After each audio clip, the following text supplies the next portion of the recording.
So tonight's session is continuing on in the classic Australian wines topic, and but some relatively new arrivals to what would be called classic wines. Having said that, the districts have been doing it for a long time. So I'll just quickly show you where we are tonight. You can see the wines behind me in the order we're going to have them, and these wines are not necessarily that easy to get. And so we've got Geelong, Macedon ranges and Gippsland. And if I go down to the next map, you can see Geelong there. There's a couple of details about that. It's quite a big region. Having said that, there's not many wineries there. It's just spread out quite a long way.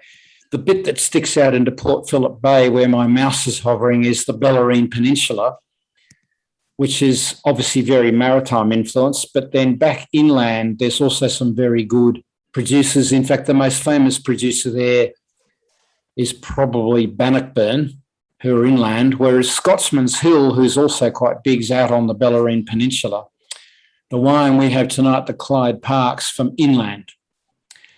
And you can see, obviously, just a few pointers there. It was established in the 1850s and declined in the 1880s, and it was revived in 1977, which is a very common story for for Victorian regions, that they were established in the 1800s, and pretty much when the gold rushes broke out across so much of Victoria, and then all went into decline in the 1890s or the early 1900s.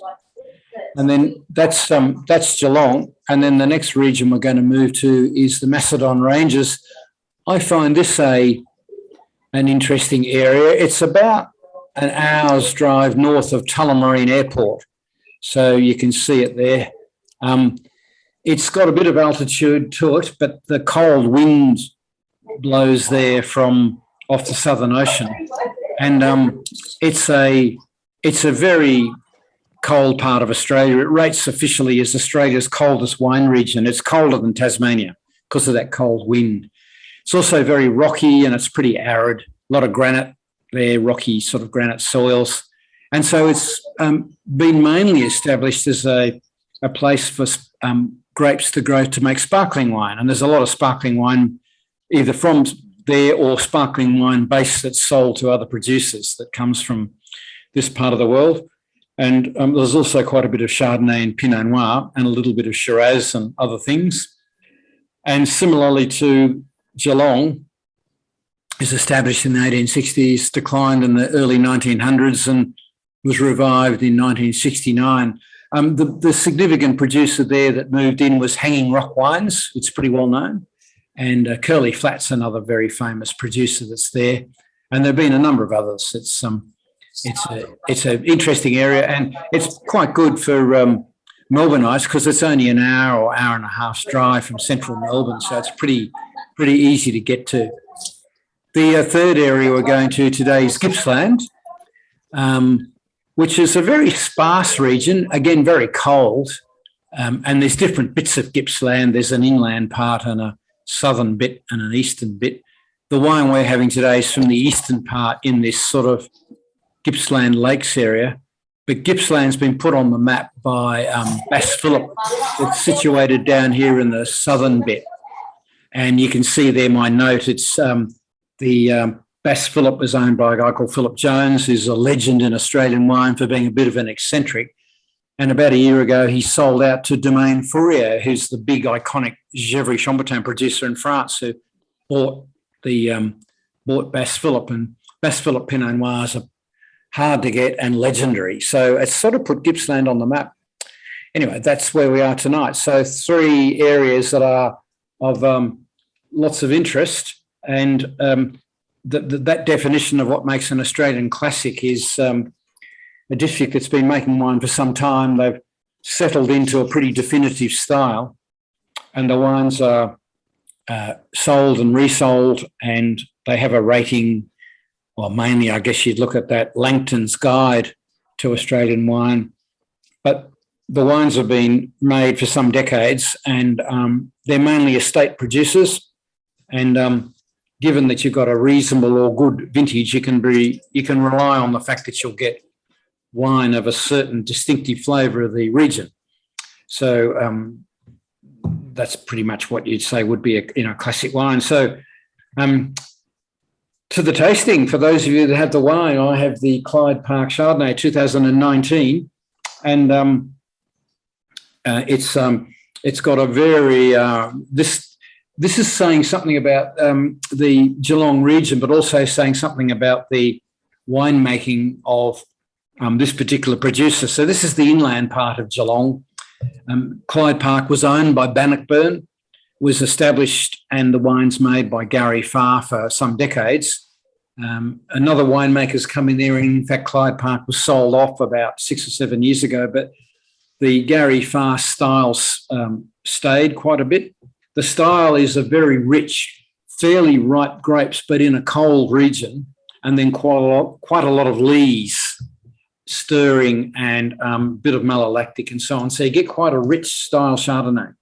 I wouldn't call it buttery, but it's very honeyed and viscous, even though it's 2019 vintage.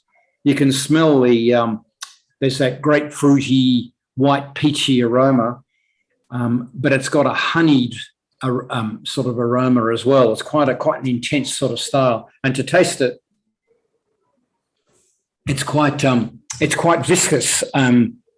Having said that, it finishes very freshly and with good acidity, but it's quite a complex, big, rich style. And I find generally that Geelong Chardonnays have this kind of style to them. You run into people that like a rich style of Chardonnay. I find it a bit difficult to pick these Chardonnays apart from Margaret River, actually, because of that richness. And so there's an Australian consumer that says they like the richer, bigger style Chardonnays. In fact, there's a website that says, bring back the buttery Chardonnays.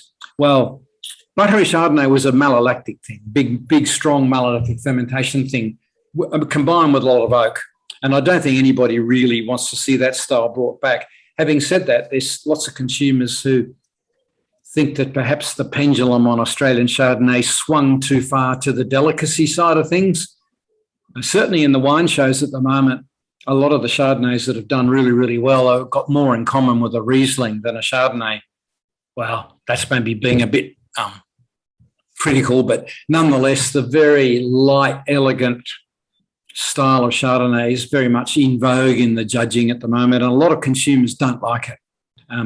So there's a place for these very rich, viscous styles, and if you've got the same wine as me, you should be able to see that pretty readily.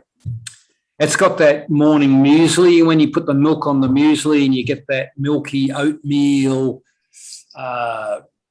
That's the lees, of course, all the lees. There's an extensive lees batonnage stirring in this wine, and there's a big influence of the toasty lees character in the wine, which is giving you a lot of that palate viscosity and richness, as well as some complexity on the aroma.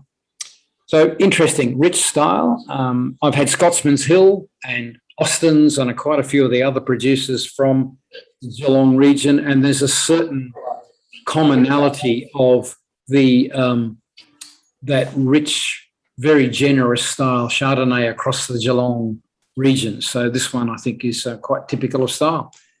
There we are. Those of you who got it, hope you're enjoying it. And you got a question on it or a comment? Love to hear from you before we move to the reds. I think it's great, Andrew, to have one or two of those richer style Chardonnays available. I do like the more delicate ones that you were describing, but obviously for some dishes and some occasions you want something just a bit richer and creamier and all the rest of it. Yeah, I guess you do, certainly with certain foods. And Amy, I think the wine's about the early $30, $32, $33, $34, something like that. I can't recall exactly, but somewhere in that area. Yeah, and Ken, one of the comments too is that in vintages like 2014, 15, 17, a little bit 18 in Burgundy and Chablis, in fact, but particularly in Burgundy, particularly with, say, Meursault and some of the regions that tend to make anyway a more white peachy style of Chardonnay, the hotness of those vintages, I think, caught some of the French producers by surprise, and particularly 14. And if you get 2014 Meursault, it's got a lot in common with this style. It's very viscous, very forward. All the commentators are already saying that the 2014 Burgundies, both red and white, but particularly white, drink them up. They're at the end. They're at the end of the run. And no one would have said that very long ago. I was just sifting through some Jancis Robinson articles just before, and she's written a lot about climate change and the profound sudden changes that are occurring across Burgundy are very much one of the illustrations of this effect of, the global warming climate change thing. And the fact that some producers in France who tend to make wine in a fairly formulaic way, regardless of the vintage, have been caught out a bit in the last 4 or 5 years. And there are actually calls by some of the producers in Chablis and in the classic bits of Burgundy that perhaps they should revisit their law, because they're not allowed to add acid. We can in Australia. We can add tartaric acid, which is the same acid that grapes make themselves, but we can't add sugar. And of course, in France, they can add sugar, but they haven't had to add it for years because of the very ripening effect that they've been having. So anyway, I've seen some white Burgundies of those vintages I mentioned that have a lot in common with the style we're drinking here. So it's not just some of these warmer parts. And of course, if you want to go and look at some of the Californian vintages of late, you see that very rich style. The difference with the Californian is that they've usually got some very expensive oak seasoning on it as well. So you get this richness, but you get quite a pleasurable sort of white acacia, slight nutty spiciness from all the oak, which of course we don't really do in Australia anymore, but certainly the Californians like it, and so you get quite a richness. Anyway, it's a pretty interesting wine, and it's of a certain style. Those styles, Andrew, I think can sometimes go with cheese very well too. Yeah, absolutely. Quite a flexible match for cheese. Yeah, that would be lovely with a blue cheese, actually, or like one of the sweeter blue cheese styles. Be very nice. Blue cheese and pears, poached pears, Ken. How about that? I know I'm stealing Frederick's thunder, but he's going to talk later. That's a classic Belgian dish, isn't it? I guess so. We'll get Frederick to chime in on some food matching a bit later on, but we might move along. Of course, later on, ask any questions about the districts as well. Let's get in our car, and we will now head for the Macedon region. So from Geelong to Macedon would be about an hour and a half, I suppose. And I'll just give you a reminder of where we are. And so if I go up. Okay, so we were down here in Geelong. You can see there's Melbourne. So we drive around and probably go cross country up here to Macedon. There's Mount Macedon itself, which is quite visible from Melbourne. And when you fly into Tullamarine Airport, you can see it out the right-hand side of the aircraft pretty much. And the local town is Mansfield. It's very touristy there because the Hanging Rock itself is where lots of tourists go. And in fact, from the windows of the house and the winery at Hanging Rock Winery, you can see Hanging Rock itself. And it's a very famous day trip for Melbourneites doing touring. Macedon Ranges, it looks a big region and it does have a fairly big spread, but there's not that many wineries there. And most of them are pretty small. Hanging Rock itself is quite big, which is very unusual and tends to dominate the area quite a lot. So that's where we are now. Let's talk about the the Pinot Noir. I had a little taste before, and this wine is a very textbook style Macedon Pinot Noir. So quite pale colour. You can see it's quite a pinky red compared to the next wine we're going to have, which is a deeper red. And the aroma is a very intense estery strawberry liqueur, almost like if you get those chocolates that you break open and the strawberry liqueur flows out. There's a strawberry sort of essence, strawberry, slight liqueur aroma on the wine. On the palate, strawberry confectionery is the word I was thinking of. On the palate, it's got a certain amount of that mid-palate richness. The persistence is quite good, but it's finishing up with, there's a fair bit of acidity underlying that. And as the taste fades, it's just fading for me now. So the persistence is actually pretty good, but the remnant character of that wine fading is that familiar, slightly irritating sharpness under the tip of your tongue, which is where you tend to taste acidity. And underneath that ripeness, there's quite a lot of acidity, which tends to be a Macedon signature. It's 13%, so it's not that high. But I find with Macedon region Pinots that they tend to have that strawberry liqueur aroma. There's another, probably the most famous Pinot Noir producer in the Macedon area is Curly Flat, who mainly concentrate on Pinot. They do a bit of Chardonnay as well, but they concentrate on Pinot Noir. And Curly Flat Pinot Noir is definitely characterised by a very distinctive strawberry liqueur aroma and also high acidity. And it's just something you tend to see in that Macedon area. And this wine's showing that quite distinctively. So this wine would certainly go with an interesting array of lighter foods, certainly lighter poultry dishes, chicken dishes and so on.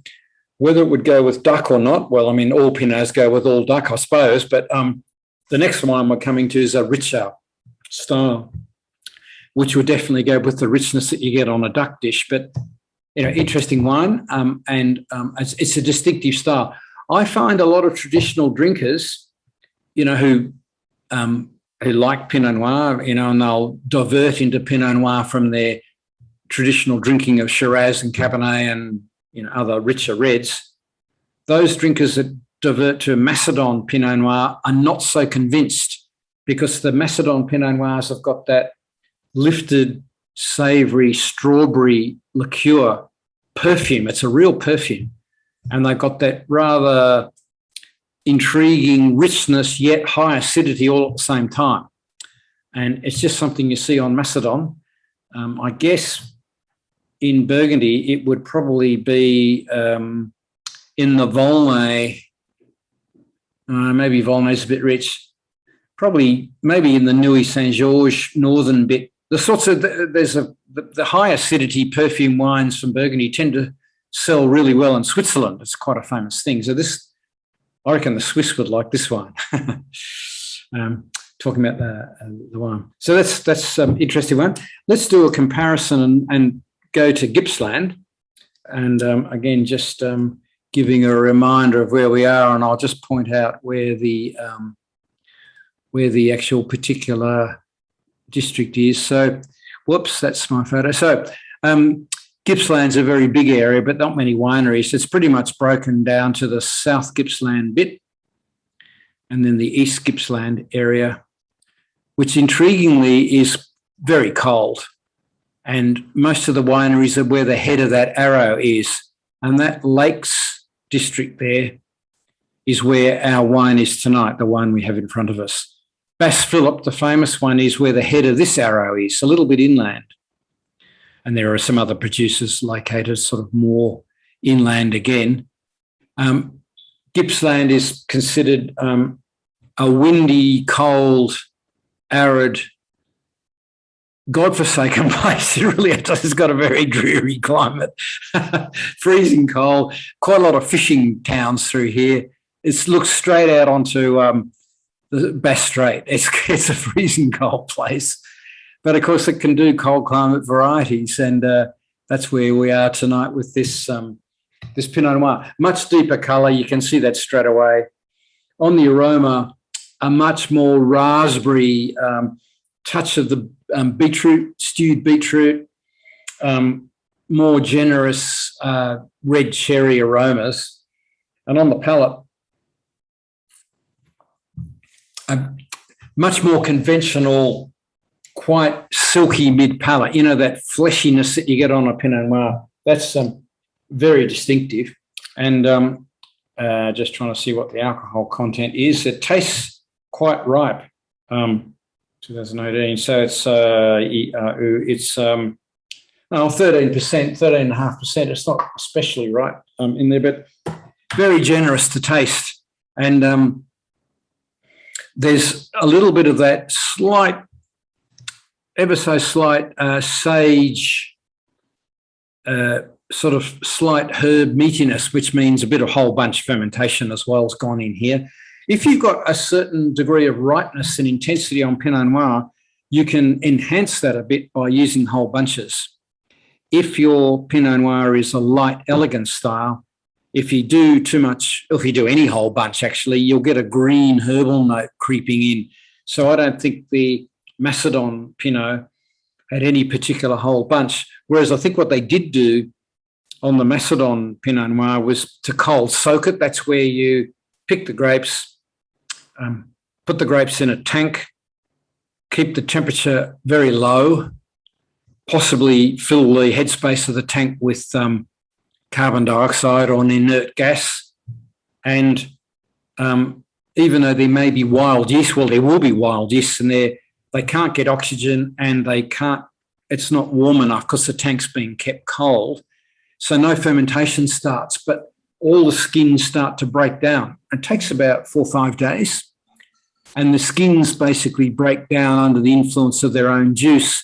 And to a certain extent, if you warm the temperature up a little bit, you can actually start to get an enzymic fermentation starts to take place inside the individual grape berries. And it happens anaerobically, that is no oxygen. And it assists the breakdown. And that fermentation produces a very fruity strawberry aroma, which can be very attractive. And in the case of the Macedon wine, I think it's been used pretty extensively. By the way, that process called carbonic maceration is what it's known as, is the method of making Beaujolais. And but you can use it quite a lot to make Pinot Noir. Actually, you can use it to make any red wine you like. But it's been used fairly extensively on the Macedon wine, whereas the wine from Gippsland has a bit of whole bunch and interesting complexity from it. But certainly, there's a nice raspberry rich red cherry aroma and nice silkiness, again, some underlying acidity. In fact, that wine finish is quite acidic as well and is very much a product of a pretty cold climate with that sort of lingering acidity on both these wines, actually, but they certainly got that style to them. So I think all three of these wines fit the textbook description very well. And I think the Gippsland wine would be difficult in a lineup of wine to pick as to whereabouts in Australia because it shares quite a lot of character with what you find in Mornington Peninsula and riper parts of Tasmania. The Macedon Pinot Noir, I think, is something that you can pick because that strawberry liqueur aroma, I just don't know anywhere else in Australia that really does it. You get strawberry aroma on Huon Valley Pinots from Tasmania, but it's protected from the wind there, and so you get this long, cold ripening, and so you tend to get a density on hue on Pinot Noirs, even though they get that sort of red strawberry and cherry aroma. Yes, that's right, Amy. It is. It's a bit like that one, the one we had last year. I agree. Yeah. So the Macedon wine's quite distinctive of its region. The Gippsland wine, well, it's distinctive of its region, but it could be mistaken for a number of regions. In fact, it could be mistaken for Central Otago. Actually, it's got the red cherry berry fruit and quite a lot of density to it, quite a lot of richness to it, which is something you see on New Zealand Central Otago Pinot Noirs. So anyway, interesting wine. So I'm pleased that all three show off pretty good distinctive character. What do you think?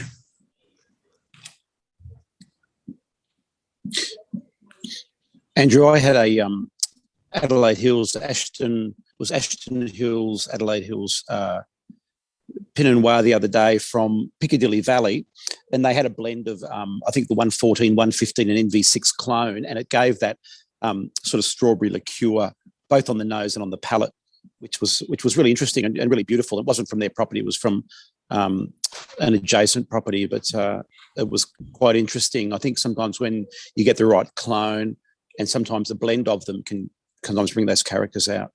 Yes, you do. See, Adelaide Hills, there's not very much Pinot Noir there. And I think it's all in Piccadilly Valley, I think. Yeah. Oh, and of course it's been grown to make sparkling base, really. So they tend to have clones that are going to keep their acidity and make good sparkling wine base. So you tend to see the lighter style. Certainly, I mean, Adelaide Hills famous for Chardonnay. I guess you wouldn't really say for Pinot Noir. Ashton Hills would probably argue with me, but and so would Peter Lesky. But what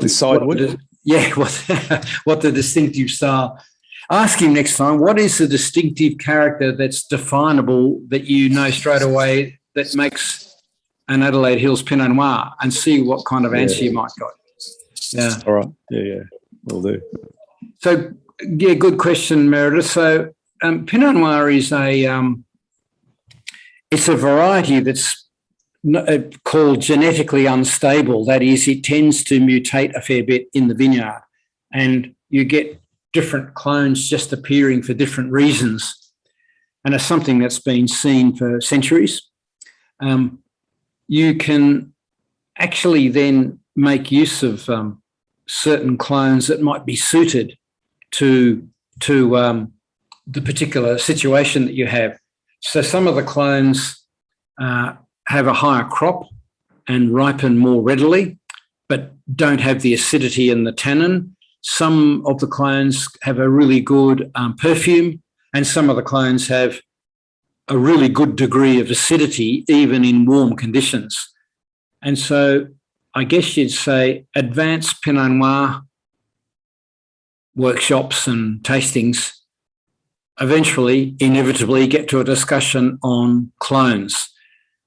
Some enthusiast winemakers of Pinot Noir can be known to go on about clones for 2, 3, 4, 5, 6 hours if you let them. And it's very important, but it's part of the deal about Pinot Noir. So David just mentioned MV6 is a really famous one. It's been around for a long time. There are a whole lot of clones that have been brought into Australia in more recent times. Most of the clones have a number on them because new clones are coming out all the time. So it's not uncommon to get into a discussion with Pinot Noir winemakers who immediately start talking about 136, 459, 238. And of course, I'll have a variety of those. We've got 3 rows of 459 and 2 rows of 158, a couple of rows of MV6, and so on and so on. And so they have that sort of discussion about the different clones. Most producers blend. They would blend their clones. Some bring out an individual wine from an individual vineyard that may be all planted to one particular clone. And so it's a bit interesting. If you go to some of the Pinot Noir workshops when all that sort of thing can happen again, you'll find discussions about this sort of thing. And one of the big tastings that a winemaker will do will be to put a comparative bracket of wine in front of you and say, well, get you all to talk about it. And then you'll then say, well, we've got MV6, the Dijon clone, and, whatever it is that they've got. And it is interesting. And there are very distinct differences between them, no doubt about that. And then normally those sorts of workshops, then they encourage all the consumers there to do a little blend themselves and work out, if you were blending, what would you do to get the best wine and all that sort of stuff. So all very interesting, but that's certainly part of the story about Pinot Noir. Whereas with most varieties, they're pretty stable. Having said that, there are different clones of Grenache. There's hardly any different clones when it comes down to Cabernet and Shiraz and most of the varieties. There is a bit of interest in Chardonnay clones, and there are a number of different Chardonnays, and there's actually a very interesting paper about where most of the Chardonnay in Australia came from. And it's quite a interesting thing to look at that. On the questions, so Gippsland is colder than Tasmania because of the wind. So the absolute temperatures in Tasmania might be pretty cold, but most Tasmanian regions are not windy.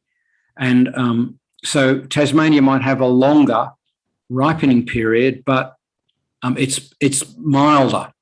Whereas Gippsland and Macedon and Geelong, and to a certain extent the Yarra Valley, and maybe parts of Mornington Peninsula, get that really cold wind. And wind-affected vineyards have a pronounced tendency to grow a bit slower and to have less yields and to produce tougher skins on grapes. And of course, skins on grapes is where most of the flavour comes from.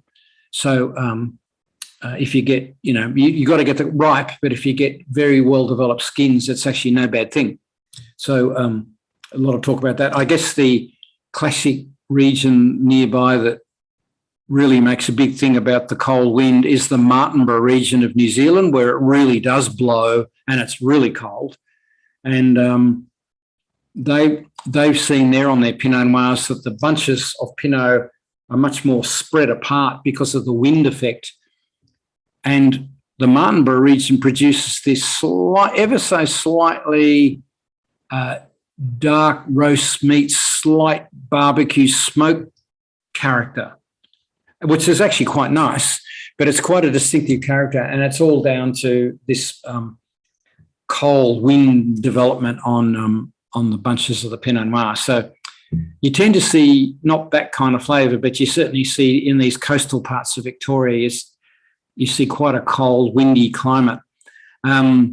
Macedon and Gippsland would generally harvest their Pinot Noir after Tasmanian regions. So harvest is probably still taking place in late May, even into early June, traditionally. In the last few years, that hasn't happened. But whereas Tasmania, it'd all be picked by, end of April into early May, I suppose. So Macedon and Macedon and Gippsland and Geelong are all 2 to 3 weeks behind Tasmania in terms of harvest dates. So it's a pretty cold area. Yeah.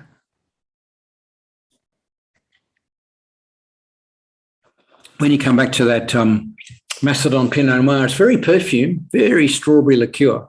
So, any comments about those wines? Or so on the strawberry. So the strawberry aroma is something you see on Macedon Pinot Noirs, and I think it's a combination of a bit of altitude and the cold wind. And Macedon is all granite, so it's a very arid, low rainfall region. And I think the combined effects of all of those factors just produce this strawberry liqueur aroma. Whereas Gippsland is cold wind, but it's a deep black soil condition. And in fact, there's the other crop that's, or the other farming that takes place in Gippsland is sheep, sheep for meat and sheep for wool, and growing grapes. So it's different, and it's low-lying, Gippsland, whereas Macedon's higher up and very rocky. And I think it's just that that circumstances of growing the grapes that give the flavour to Macedon wines, that gives you that strawberry liqueur effect. It's just something about it. I guess one day there'll be machinery around that'll be sensitive enough to analyse the tiny, tiny, tiny trace of whatever is giving you that strawberry character. I think machines can do that now, but I mean, somehow that'll be related to how the grapes are developing or something.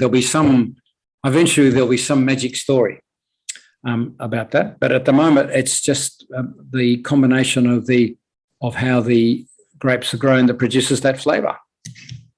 Andrew, do enlighten me on something, will you?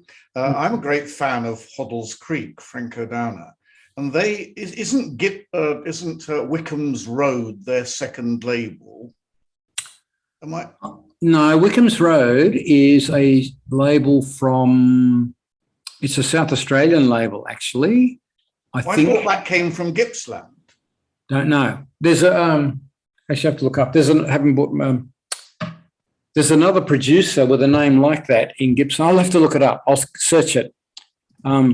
Gippsland producers are quite small, so I don't know them all that well. And most of them just sell a door, so they're a bit hard to get. I don't know, Ken. I'll have to look it up. So I'm just looking quickly in my database to see what I've recorded it as. Now, so do a quick Google search on producers in Gippsland. Yeah, I've got their Chardonnay, Gippsland, Victoria. Okay, might be. That's what I may have made a mistake, but that's what I've recorded it as. I'll have to have a look. And their Pinot Noir. Oh, sorry, no, the Wickham's Road Pinot Noir is Yarra Valley. No, and Gippsland. Under the Wickham's Road label, there's a Gippsland Pinot Noir. Okay, there we are. Oh, that's good. Wickham's Road. I'm having a quick look while we're speaking. Does anybody know? I thought that was made by Franco-Downer. I don't know. I'm wrong. Wickham's Road. Yes, you've definitely got a Gippsland Pinot Noir. So I don't know where they're based. I'm having a quick look now, actually. Yeah, Hoddle's Creek. Anyway, my question was going to be, and I anticipate you're not going to be able to answer it. I was going to say, is it bought in from grapes from different places, or have they actually got a vineyard there or something? Oh, look, I just don't know. Hoddle's Creek's based in the Yarra Valley, of course. Yeah, sure. And so obviously they're buying grapes in. And I shall write to them and ask. Yes, indeed. You could find out about that. That's it's something of interest. Bass Phillip wines I've had a few times. Very interesting, very expensive. They've got the big name. So, and I think they dominate the area. There was a producer called Nicholson's River who made quite a lot of wine, and it changed hands some years ago and turned very much into a mail order, and you just don't see the wines in distribution. The wine used to be in Melbourne restaurants and stuff, but you just don't see it anymore. Nicholson River is just in that Lakes district near where this producer is, the Lightfoot wine. So along the same line, you would sort of mention, I don't know how many other people do this, but some of the main vineyards that I buy from, I like to ring them up every year or so and just have a little chat with them. And I find a lot of the people, the winemakers, depending on the people who you talk to there, they're delighted to hear from consumers and have a bit of a chat about their wines. I think maybe especially in this COVID time, it's even more appropriate. So does anybody else do that? Well, Ken, if you can get to them before they get to you, that's pretty good. Yeah. No, I think it's good. If you establish a bit of a relationship, you can. And especially the small boutique ones that, are selling at a reasonable price, that don't distribute and don't sell through, Dan Murphy or whatever. Yeah, I agree. Sure. Yep. Yeah, I certainly have a retinue of people I stay in touch with and, buy bits and pieces and talk to them and so on. Yeah, absolutely. Yeah.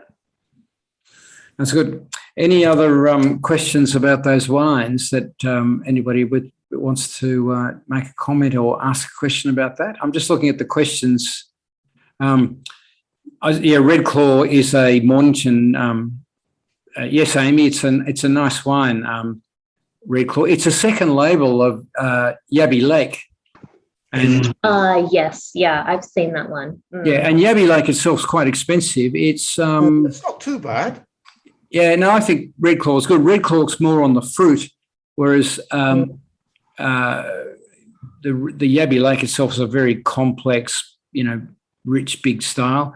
I think I think I dealt with sure. 50. I paid 50 for the Yabby Lake Pinot Noir. Yeah, it is not sure if you I'm not sure if you remember, Andrew, but like 10, 12 years ago, Laura and I would used to raid your cellar on a Sunday afternoon before we'd go out for the afternoon, and it was always champagne or white wine. Yep. But probably, I'd say in my mid to late 20s is when I started to become a bit more of a red drinker, and that Red Claw Pinot Noir was what sort of started to get me to experiment a bit more with red wine. Is that where all those wines went? Yep, and you had no idea. Yeah, no, I have no doubt. And there's a question there about the inert gas. That's an interesting question from Philippa there about the making wine.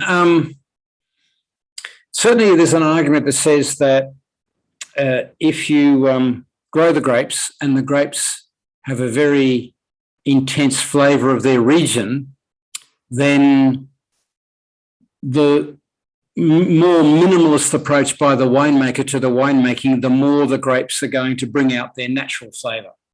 There's certainly an argument that talks about that.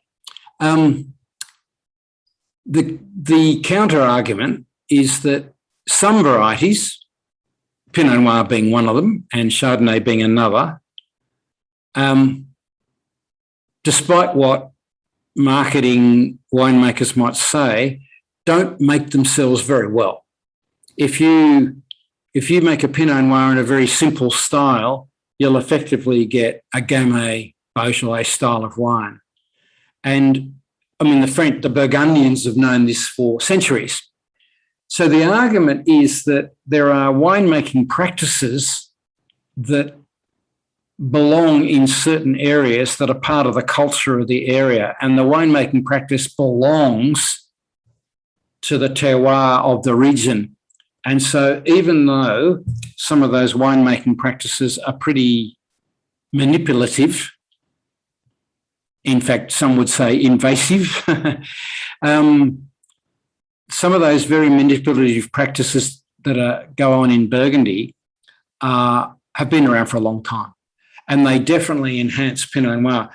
The intelligent approach is to use sufficient manipulative winemaking without overdoing it. If you overdo it, you'll burn up the fruit character and just get a complex wine that lacks fruit, which is one of the great criticisms, particularly in a lot of lesser years in Burgundy. That was a bit of a criticism, and in Australia as well, it's a criticism that if you just can't make a Pinot Noir the same year in, year out, because you've got to have some sensitivity to the quality of the material.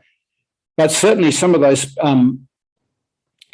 practices that go on, so cold soak's one of them, whole bunch, incorporating some of the stalks and whole bunches into the cold soak, warming up the vat, letting some anaerobic fermentation take place, then opening it up and letting the oxygen and finishing off fermentation with a conventional natural yeast fermentation, pumping, or not pumping, rather gravity running the fermenting wine in the barrel so it finishes off fermentation in barrels, which is a controlled oxygen introduction to the wine, which and then rolling the barrel around or stirring up the wine so that you make the lees coat the barrel and infuse the wine.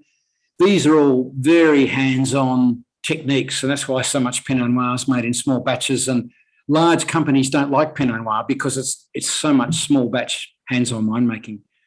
And all over the world, Pinot Noir is made by small producers. You don't really see a corporate big Pinot Noir. Penfolds do have an experimental wine, but really the big companies all over the world don't really do it.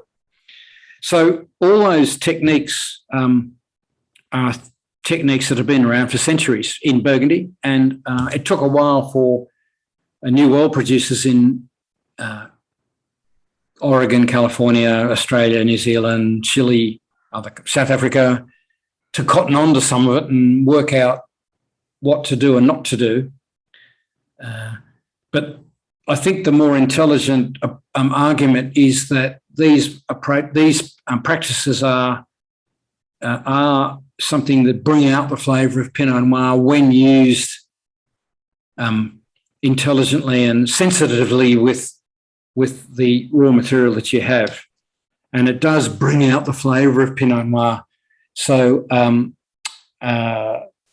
that's what the argument says. Whereas in the case of Shiraz and Cabernet, it's not the case at all.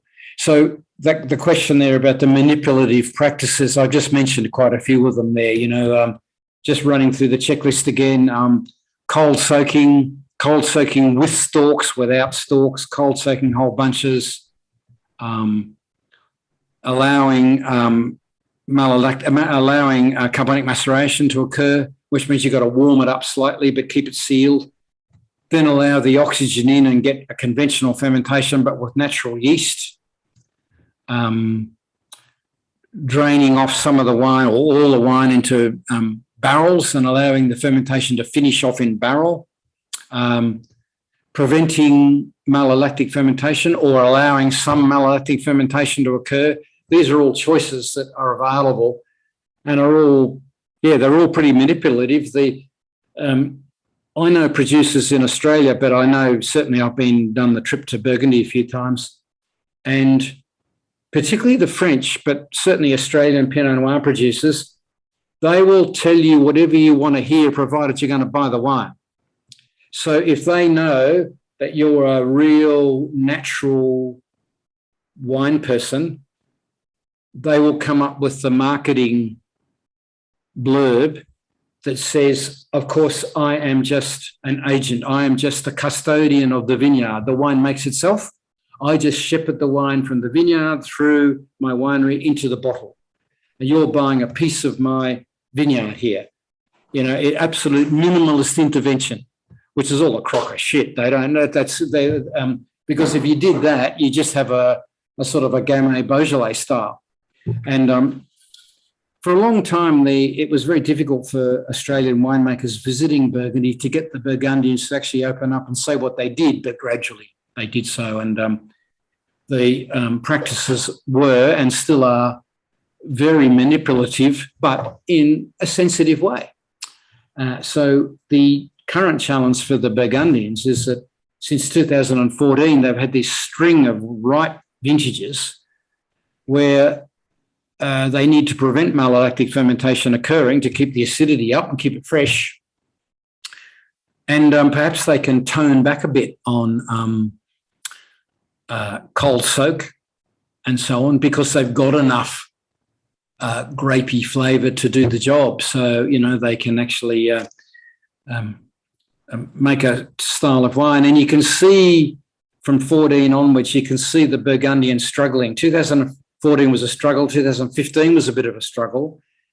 16 was back to something a bit more conventional. It was a high acid, cool, but very ripe year. 17 was wet and hot. 18 was dry and cool, warm, so you can see the French struggling as you taste doing these vertical tastings of the same producer. Very interesting. You just Andrew, need the money. Can you just briefly say what malolactic fermentation achieves? Well, what it does, it converts the natural malic acid which is present in grapes to lactic acid, which is a different form of acid. Lactic acid is the acid in milk and yogurt. So malic acid is present in very cold climate, green, ripened grapes. So when there's a lot of malic acid, it's a very harsh green apple acidity, and it's not very nice. If you want freshness in the wine in a riper, warmer area, retaining malic acid is good because it adds to the overall freshness. I mean, malic acid is that green apple acidity that gives you a mineral freshness to the wine. The Chablis producers habitually, for some hundreds of years, put all the wine through malolactic fermentation to convert the green apple malic acid to lactic acid. And in cold, wet years, it went so extensively that a lot of very traditional Chablis smelt like milk on the turn, sour milk yogurt. The milk that you discover in the back of the fridge, and it's got that slightly sour milk flavour. And a lot of Chablis used to smell like it, and it was considered a terroir aroma, except that they haven't had it since 2014 because they've had the ripeness. And there's very little malic acid in Chablis at the moment. So when you get a malolactic, does that actually alter the pH of the wine and make it higher? Yeah, well, it does a little. A little, right. Yeah, a little, because lactic acid has a higher dissociative. It's not the pH is just a bit higher, but it's not certainly a form of acidity. Yes, that's right.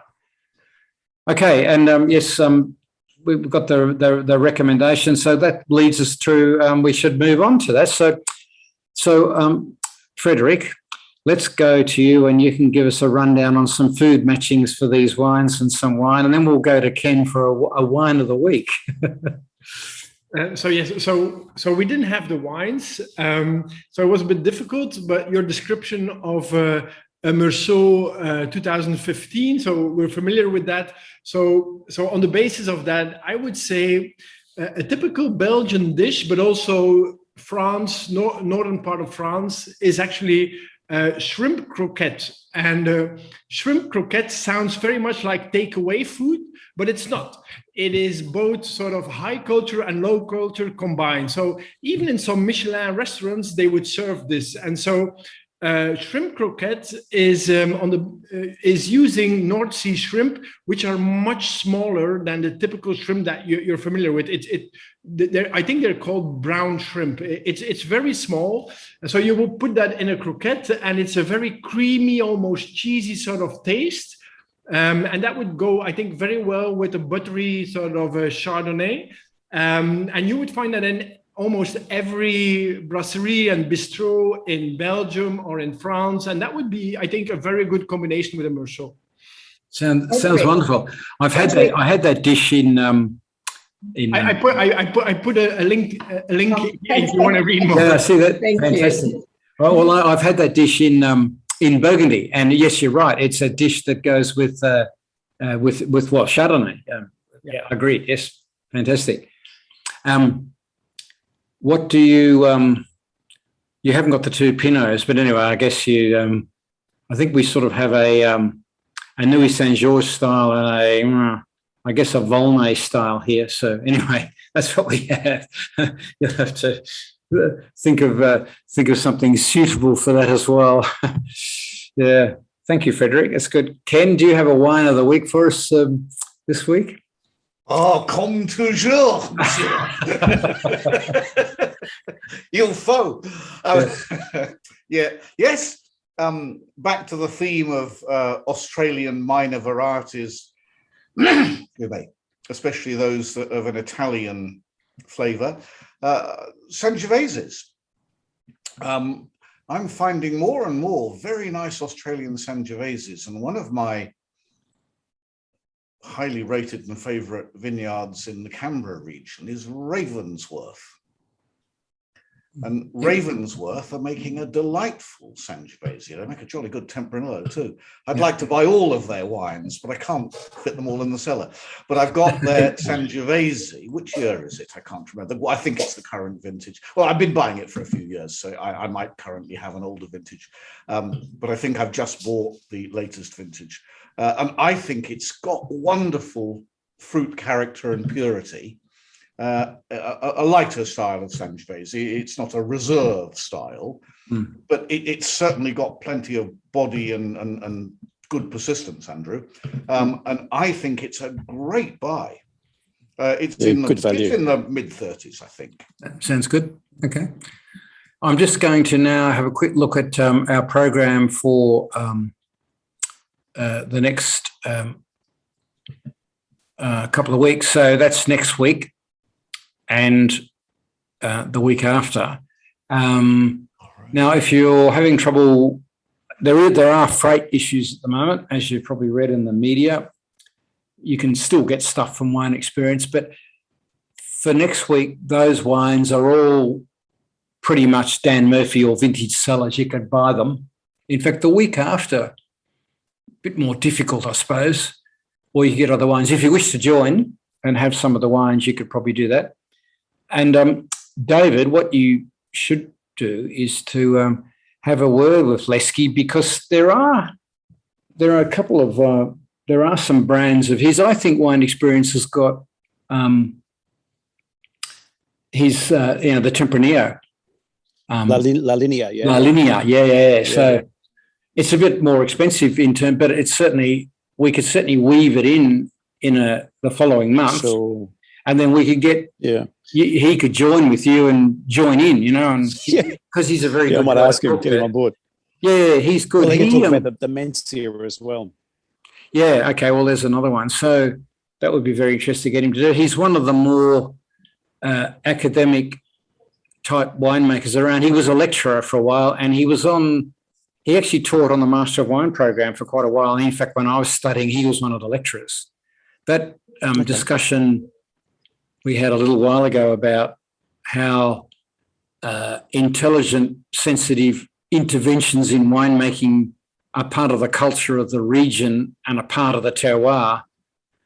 That's very much the sort of discussion that would take place in some of those Master of Wine discussions. And because there's plenty of interventions that winemakers do in Australia and also in France that are not sensitive.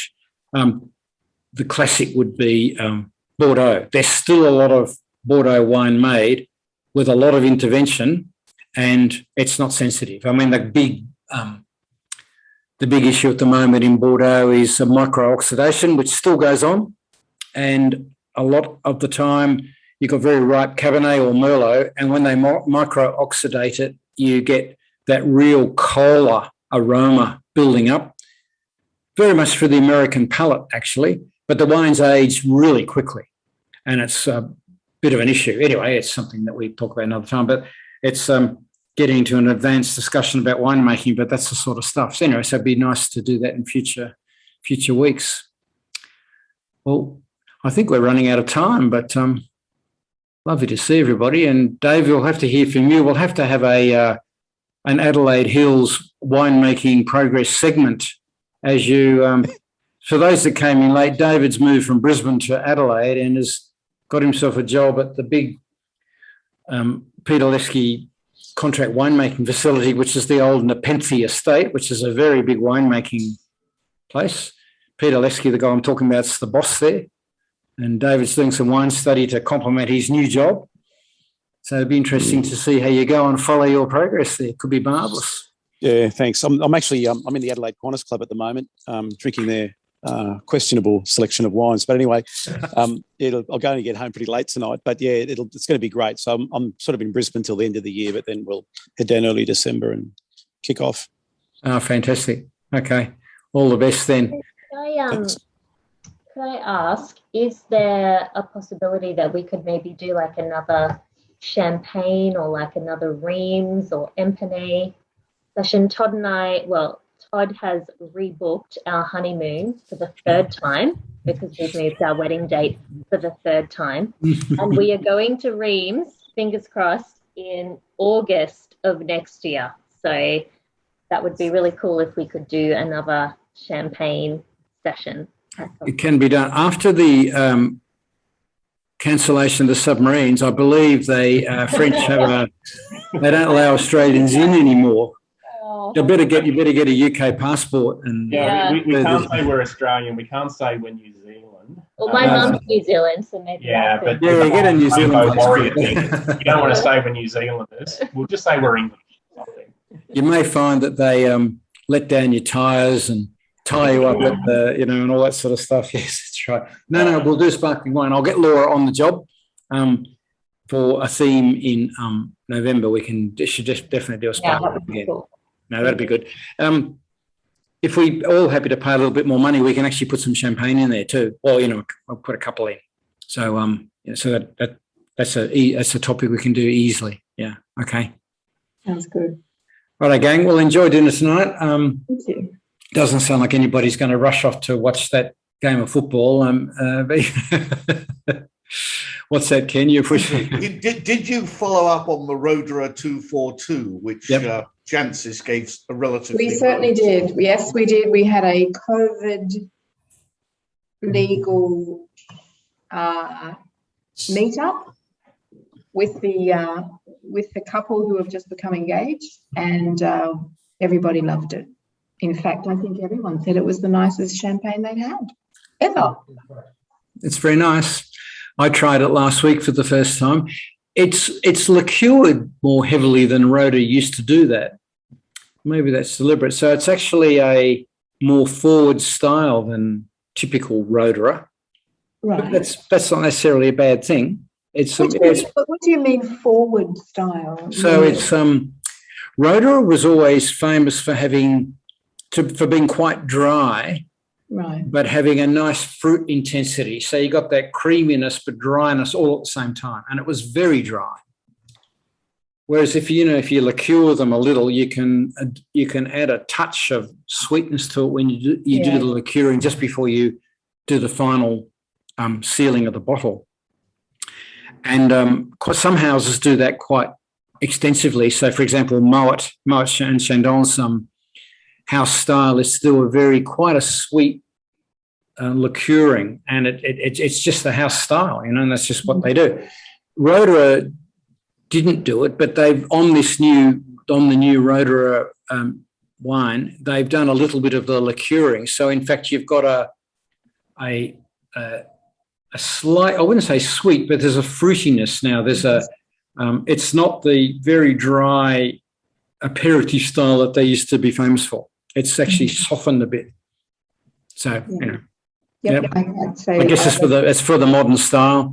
The bone dry, style, but with flavour, is, I guess, an old English male style. I suppose they say the so-called aperitif. Like there's a new term for it. They call them the BBGB brigade. I heard that term for the first time the other day. There's a term for people who the BBGB brigade have a certain liking for wine. BBGB stands for Blue Blazered Gold Button Brigade. I thought it was going to be baby boomers. No. So conservative doctors and accountants that turn up to a wine tasting with a blue blazer and gold buttons, no tie. And they have a certain taste in wine. What, sir? No tie? Good God, sir. But that Roderer that extra dosage, I mean, it's only about 7 or 8 grams per litre, isn't it? Yeah, it's pretty low. But that'll soften nicely over the next 12 months. So it's probably a non-vintage to keep for 12 or 24 months. Yeah, I think so. Yeah. But it's certainly very soft and drinkable, no doubt about it. I don't know whether our Sunday night Zooms will run to Roderer for the price. Well, we can offer it as an option. Yeah, they have upped the price a little bit, I think. They have. Yeah. You can get half bottles of it. Maybe we should do a half bottle of Roderer. Half bottles are a really good idea. Yeah, good idea. Okay, maybe we'll look into that. Right, gang. Well, enjoy dinner on Sunday night. We'll all. I'm going to go off and do the shrimp croquette. I think. Me too. Exactly. Off that. Everyone got that website there. Quickly get that down, before I kill off. Really well in the new air fryer. What's that, Philippa? The croquettes work really well in the air fryer. Well, we'll have to. I think so. Give it a go. Yeah, exactly. Okay. Right, gang. Good night. Bye. See you. Bye.